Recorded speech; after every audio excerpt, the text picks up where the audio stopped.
We can have a lot of difficulties in our life.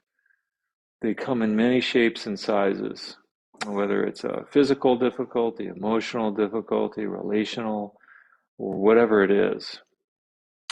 And yoga is about getting to the bottom of those difficulties and finding some way to resolve them. And it basically names 5 obstacles to freedom, to peace of mind. They are listed as attachment, aversion, egoism, ignorance, and clinging to bodily life. Those are the 5. Ignorance is the main one. It's kind of the foundational one. And ignorance, of course, doesn't mean ignorance, being ignorant of some particular issue. It's not the absence of knowledge, but a deeper kind of ignorance of what the self is. Now, the Yoga Sutras gives us a way out of this suffering. It tells us, well, how do you get out of the suffering? Well, you got to know what the cause of the suffering is. So it says here, in subtle form, these 5 obstacles, these 5: ignorance, egoism, attachment, aversion, clinging to bodily life, these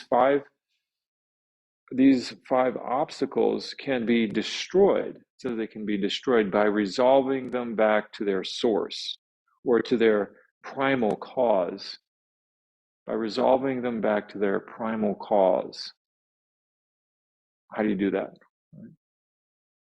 And it gives a primal cause as ego. Ego is the primal cause. So it's saying, all right, there is suffering. Suffering is caused by ignorance, all of those 5 that I mentioned. That's the surface cause, but there's a primary underneath cause, and that is ego. Their primal cause is ego. This idea of a separate self.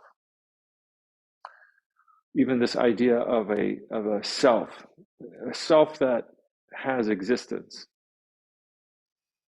There is an existing self, but that's only half of the truth. And we're usually not in touch. We're only in touch with half of that, the half of truth.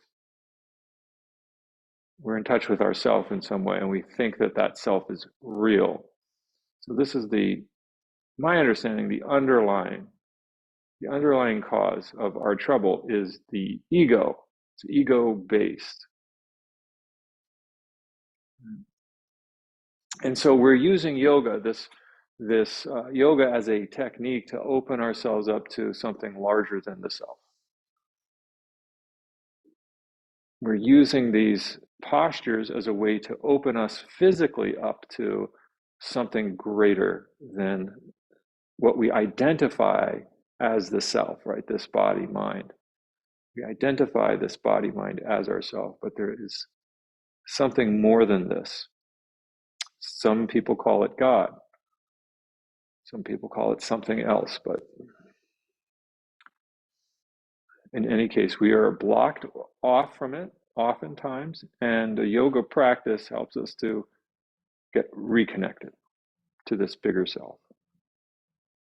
All right, so let's start by